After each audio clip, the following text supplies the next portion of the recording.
तो फ्रेंड्स, मैं हूं कल्पना प्रजापति और आज हम साइकोलॉजी का न्यू टॉपिक स्टार्ट करेंगे। Name of the topic is cognitive theory of learning, जिसे हम इनसाइट थ्योरी ऑफ लर्निंग भी कहते हैं। ये जो सीरीज़ है हमारी वीडियोस की, इसमें आपको टीएन कॉलेज ऑफ कंपटीशन के क्लास नोट्स प्रोवाइड किए जा रहे हैं। तो अब ये है जो इनसाइट थ्योरी ऑफ लर्निंग है, ये थ्योरी कोहलर और कोफका इन्होंने दी थी। Kohler is a gestalt. Kohler जो थे वो एक गेस्टोल्ट थे। गेस्टोल्ट का मतलब होता है, ये एक जर्मन लैंग्वेज का वर्ड है गेस्टोल्ट, जिसका मतलब होता है कि पूरी की पूरी सिचुएशन को पहले ऑब्जर्व करो। कोई भी व्यवहार करने से पहले आपको क्या करना है, आपकी जो पूरी सिचुएशन है उसको ऑब्जर्व करना है। तो इस पूरा इसका तो गेस्टोल्ट इसे कहते हैं। अब जैसे कोहलर हैं, वर्दिमर है, कोफका है, लेविन है, ये सारे गेस्टोल्ट वाले हैं जो क्या कहते थे कि कोई भी चीज़ हम किससे करेंगे, सिचुएशन को ऑब्जर्व करके ही एक इंसान, एक इंडिविजुअल क्या करेगा, बिहेवियर करेगा पूरी सिचुएशन को ऑब्जर्व करके। तो अभी हम कोहलर की थ्योरी को डिस्कस करेंगे। कोहलर ने कहा था जो बच्चा है वो सडनली लर्न करता है, ना कि प्रैक्टिस से। हमने लास्ट क्लासेस में जितनी भी थ्योरी डिस्कस की हैं वो स्टिमुलस और रिस्पॉन्स की थी, और उसमें हमें रिवीजन पे, प्रैक्टिस पे, हम इन सब पे जोर देते थे। चाहे ट्रायल एंड एरर हो, क्लासिकल हो या ऑपरेंट कंडीशनिंग हो, वो सब बोलते थे कि हमें प्रैक्टिस करनी है, हैबिट फॉर्मेशन करानी है, जो भी करना है, रीइंफोर्समेंट है, तो उन सब में वो प्रैक्टिस पे जोर देते थे।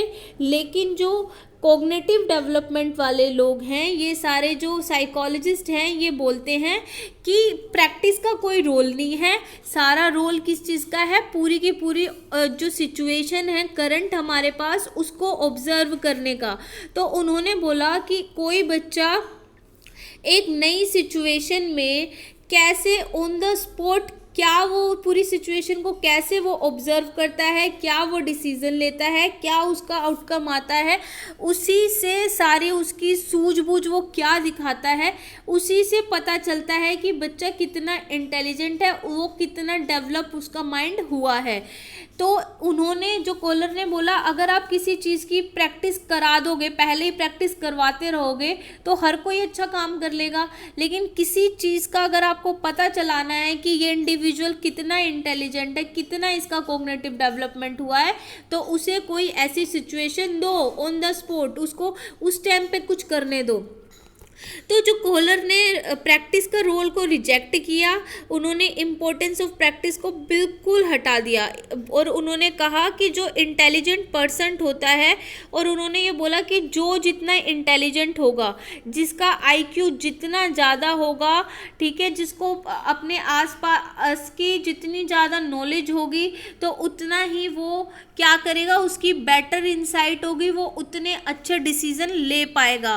तो कोहलर जो जिन बच्चों का आईक्यू, इंडिविजुअल का आईक्यू कम होता है, पुअर होता है, तो उनको क्या है, इस इंटेलिजेंस की कमी होती है, वो इस सिचुएशन में जल्दी से रह नहीं पाते, उनका कॉग्निटिव डेवलपमेंट कम होगा। तो कोहलर का ये कहना है कि जो ज़्यादा ब्राइट स्टूडेंट होते हैं उनके लिए ये थ्योरी अच्छी है, और वही जल्दी से पूरी सिचुएशन को ऑब्जर्व करके डिसीज़न ले सकते हैं।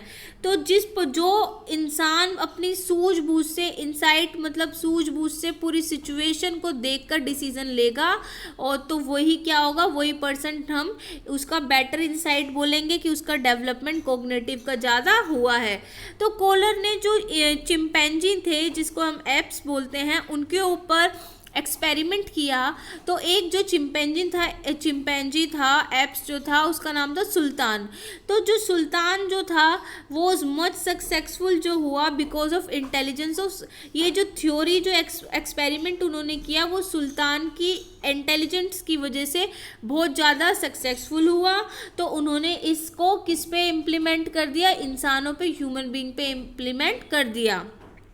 तो उन्होंने बोला कि कोई भी इंटेलिजेंस, कोई भी गैस इंसाइट होने के लिए, कोई भी उसके लिए कुछ चीज़ें इम्पोर्टेंट है, पहले कुछ कंडीशंस मस्ट हैं, तभी एक इंसाइट लर्निंग होगी, कॉग्निटिव लर्निंग होगी।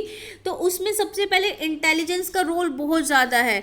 तो मोस्ट इम्पोर्टेंट फैक्टर है better insight, better cognitive learning जब भी होगी अगर जिस इंसान का IQ ज़्यादा होगा, आपकी इंटेलिजेंस ज़्यादा है, तो भी आप क्या करोगे, अच्छा परफॉर्मेंस कर पाओगे।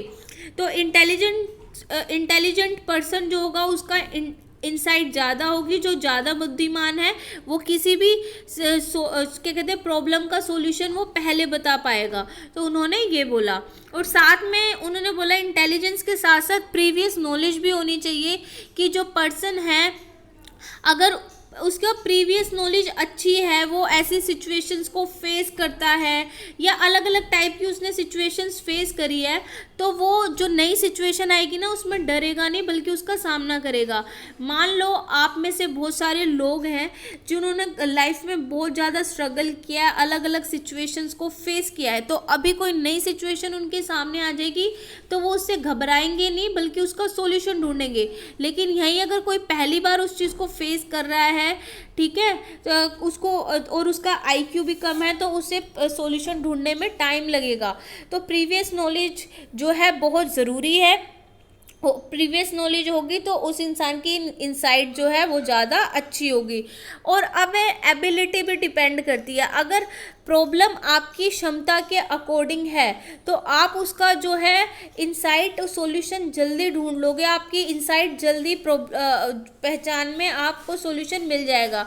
जैसे आप मान लो आपकी एज है 10 साल और आप प्रॉब्लम आपके सामने दे दी, क्या कहते हैं 20 साल 25 साल 30 साल की उम्र की ऐसी कोई सिचुएशन दे दी, तो आपको बहुत ज़्यादा टाइम लगेगा। तो इससे अगर जो प्रॉब्लम है वो उसके अकॉर्डिंग, उसकी लेवल ऑफ एबिलिटी के अकॉर्डिंग होगी तो सही रहेगा, तो बच्चा उसे जल्दी कर लेगा। तो अब साथ में ना हमेशा एक प्रॉब्लम सॉल्विंग मटेरियल भी होना चाहिए। इंसाइट जब भी डेवलप इजीली हो सकती है जो इंडिविजुअल की, अगर कोई कुछ ना कुछ उसको एक हिंट हो, कोई प्रॉब्लम सॉल्विंग मटेरियल हो। जैसे कि अभी आप देख रहे हो कि लॉकडाउन लगा हुआ है, सारे कोचिंग सेंटर बंद हैं, आपके पास बुक्स भी नहीं है, तो आपके पास क्या है, ये एक प्रॉब्लम है कि पेपर भी आ रहा है, आपको पास करना है। तो अब हर बच्चा जो है अलग अलग तरीका लगाएगा। अब प्रॉब्लम सॉल्विंग मटेरियल आपके पास क्या हो सकते हैं, बुक्स हो सकती है कि जो इस टाइम इस सिचुएशन में आपके पास अवेलेबल है, कि प्रॉब्लम की बुक्स हैं, इंटरनेट है, तो आपने सोचा क्यों ना मैं इसका यूज़ करूं, मैं इसको क्या कहते हैं इसको आप तो कोई बुक्स का यूज़ करेगा, तो अलग अलग जो पर्सन है अलग अलग करेंगे, लेकिन मेन मुद्दा क्या है, हमें वो सॉल्यूशन निकालना है, यानी हमें नौकरी लेनी है।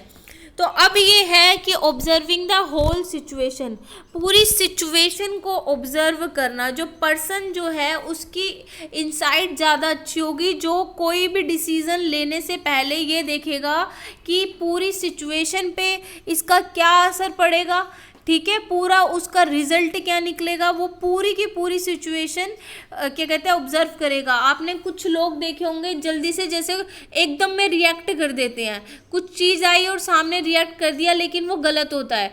तो पहले जैसे कुछ बच्चे हैं पूरा क्वेश्चन सुनते नहीं है और पहले ही आंसर बताने की कोशिश करते हैं, तो वो गलत है। तो पहले हमें अच्छे से सुनना है, पूरी सिचुएशन को ऑब्जर्व करना है, फिर हम जितना जल्दी पूरा आंसर दे पाएंगे तब हमारी जो है सूझ, जो हमारी इंसाइट है वो ज़्यादा अच्छी होगी।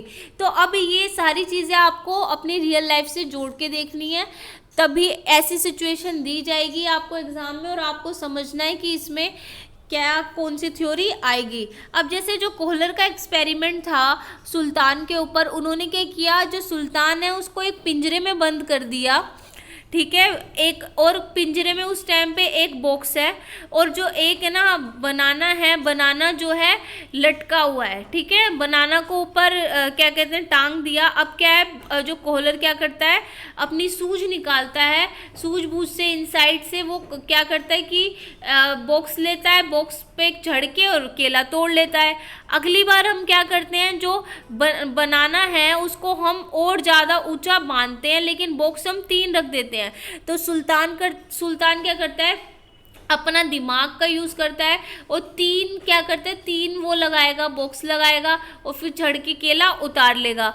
फिर एक बार क्या होता है कि वहाँ पे ना शॉर्ट स्टिक रखी है, एक छोटी डंडी रखी है और एक बड़ी डंडी रखी है, और बनाना जो है बहुत ऊंचा टंगा हुआ है। तो अब क्या है, वो क्या करता है, वो स्टिक लेता है, पहले छोटी से कोशिश करता है, नहीं उतरता, बड़ी से करता है, नहीं उतरता, और एंड में वो क्या करता है, देखता है कि बड़ी के अंदर है ना एक होल है, तो अगर वो छोटी वाली उसमें डालेगा तो फिट हो जाएगी, और उससे वो करता है तो बनाना उतर जाता है। तो और वो बनाना अब तो इसके अंदर है, तो इससे हमें क्या पता चलता है, इससे हमें ये पता चलता है कि पहले हम पूरी सिचुएशन को ऑब्जर्व करना बहुत ज़्यादा ज़रूरी होता है। जो बच्चा इस काम को जितनी जल्दी करेगा और रिजल्ट सही निकालेगा वो इतना इंटेलिजेंट होगा। और लेकिन जो ये थ्योरी है ना, ये सिर्फ ब्रिलियंट बच्चों के लिए है, जिनका आईक्यू कम है, जो थोड़े मेंटली वीक हैं, उन बच्चों के लिए ये नहीं है, क्योंकि जो जिनका आईक्यू कम होता है उन बच्चों को बार बार रिवीजन कराने की ज़रूरत पड़ती है, वो उनको एक बारी में समझ नहीं आता, उनको बार बार हम प्रैक्टिस कराते तब उन्हें समझ आता है। तो वो बच्चे जो है ये काम उनके लिए पॉसिबल नहीं है। तो ये थ्योरी ब्रिलियंट बच्चों के लिए कोहलर ने बनाई थी, जैसे लिखा भी था, क्योंकि इसमें प्रैक्टिस का रोल नहीं है। उन्होंने कहा था कि अगर पता लगाना है आपको कौन कितना इंटेलिजेंट है, कितना कोग्निटिव डेवलपमेंट हुआ, तो अभी सिचुएशन दो। जैसे मान लो आपको एक्सटेम्परी देते हैं, आपको ऑन द स्पॉट टॉपिक दे दिया और बोल दिया आपके पास 2 मिनट का टाइम है टॉपिक तैयार करने का, तो आप क्या करोगे, एकदम अपने माइंड का यूज़ करोगे ना, और फिर बोलना शुरू करोगे आप, तो उसी टाइम पे पता चल जाएगा कि आपका कितना वो है। लेकिन अगर आपका ज्ञान अच्छा होगा, आपका आईक्यू अच्छा होगा, तो फिर आप क्या करोगे, अच्छी चीज़ें रिफ्लेक्ट आपके सामने आएंगी। या कोई अचानक से कोई एक पजल दे दी, कुछ दे दिया कि आपको ये सॉल्व करनी है, आपके पास इतना टाइम है, तो अब जिसको इन सब सिचुएशन में रहने की आदत होगी तो वो क्या करेगा, वो उस चीज़ को कर लेगा। लेकिन जिसको नहीं होगी तो वो ये नहीं कर पाएगा। तो अब ये है, तो ये है हमारी कॉग्निटिव डेवलपमेंट। तो अभी हम क्या करते हैं, हम नेक्स्ट थ्योरी हमारी लेटेंट लर्निंग है, जो हम नेक्स्ट वीडियो में करते हैं। तो इतने आप वीडियो को शेयर कीजिए और चैनल को सब्सक्राइब करना ना भूलें।